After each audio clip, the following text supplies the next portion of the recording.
Hi, I'm Andrew Thompson. I'm the youth minister at Lebanon Road Church of Christ. And tonight I want to just share with you a few thoughts from the book of Philippians as it deals with contentment. An airline pilot was flying over the Tennessee mountains and he pointed out a lake to his co-pilot. He said, "See that little lake? When I was a kid, I used to sit in a rowboat down there fishing, and every time a plane would fly overhead, I'd look up and wish I was flying. Now, I look down and wish I was on a rowboat fishing."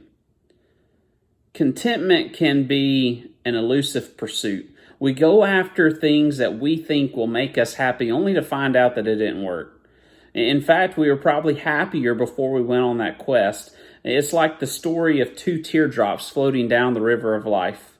One teardrop said to the other, "Who are you?" "I'm a teardrop from a girl who loved a man and lost him. Who are you?" "Well, I'm a teardrop from the girl who got him." And the lack of contentment really is a struggle in our nation. We see it in our high rate of consumer debt, where we're not content to live within our means. We see it in our high rate of mobility.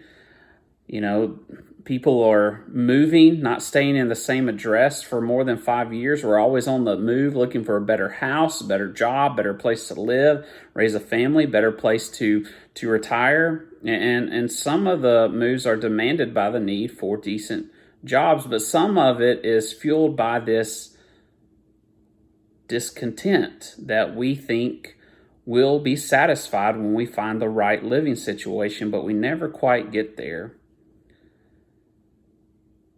And in Philippians Chapter 4, we see a man who's sitting in prison, who's under house arrest because of corrupt officials, awaiting possible execution over false charges, and he tells us how to find contentment. And it's buried in the midst of this thank you note to the Philippian church who had sent a financial gift to him.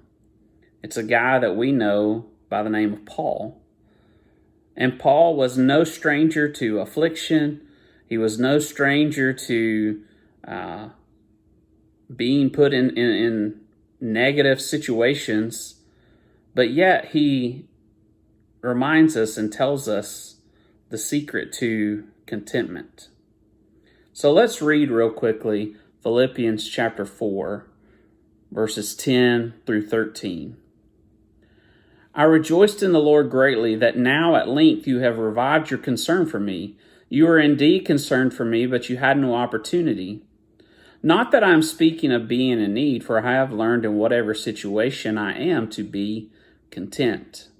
I know how to be brought low, and I know how to abound. In any and every circumstance, I have learned the secret of facing plenty and hunger, abundance and need. I can do all things through Christ who strengthens me." This is also the man who writes in 2 Corinthians about all of the sufferings that he's been through. And he just lists out several things. And he says in 2 Corinthians chapter 11, he says, verse 23, "Are they servants of Christ? I am a better one. I am talking like a madman, with far greater labors, far more imprisonments, with countless beatings and often near death. 5 times I received at the hands of the Jews the 40 lashes less one. 3 times I was beaten with rods. Once I was stoned. 3 times I was shipwrecked a night and a day. I was adrift at sea. On frequent journeys, in danger from rivers, dangers from robbers, danger from my own people, danger from Gentiles, danger in the city, danger in the wilderness, danger at sea, danger from false brothers, in toil and hardship through many a sleepless night, in hunger and thirst, often without food, in cold and exposure. And apart from other things, there is the daily pressure on me of my anxiety from all the churches." You see, Paul was around a lot of difficult circumstances, and he encountered a lot of difficult people. And so we would understand if he was discontent in his life. However, he wasn't. He had this inner sense of rest or peace that comes from having a relationship with God and knowing that God is in control of all that happens.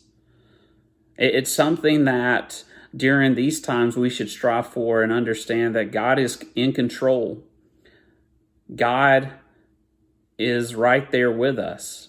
And our relationship with God should help us to have an inner sense of rest or peace during a discontented point in our life.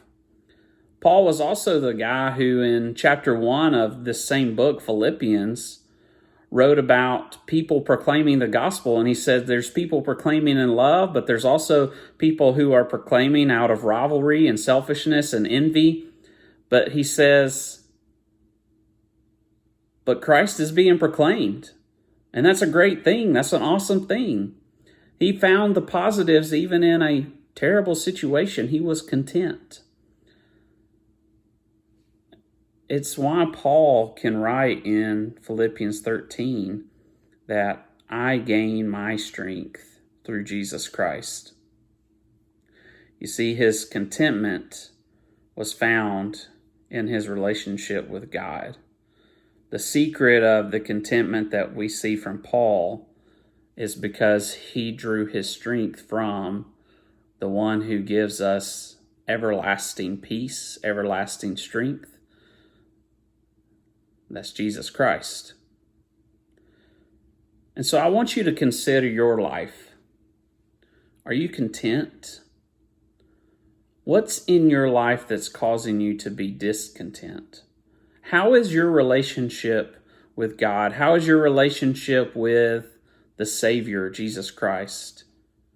Do you have a relationship with Him? And if not, what is holding you back in order for you to feel that inner sense of peace and rest that we can find with the relationship that we have through our Father? So I challenge you tonight to take a personal reflection on your own life. Look at the things that are causing discontentment and ask yourself, are they bringing me closer to God or are they driving me farther away? It's encouraging to look at a guy like Paul, a guy who persecuted Christians, who was given another chance, who was brought low, but then became arguably one of the greatest ministers that we read about in scriptures. And even while he sat in prison under house arrest, he was still encouraging people. He was still proclaiming the gospel. He was still finding the positives in every situation. And he was content with his life because he knew who his Savior was. And he knew who his Father was. And he had the ultimate relationship that we all should strive for. So where is your relationship tonight?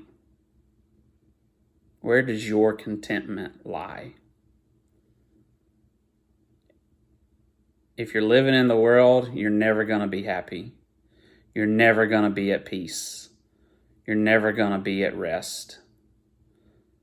But if you're living with God and with Jesus, you can find the peace that surpasses all understanding, and you can be content knowing that you have a reward waiting for you, and that is the ultimate satisfaction.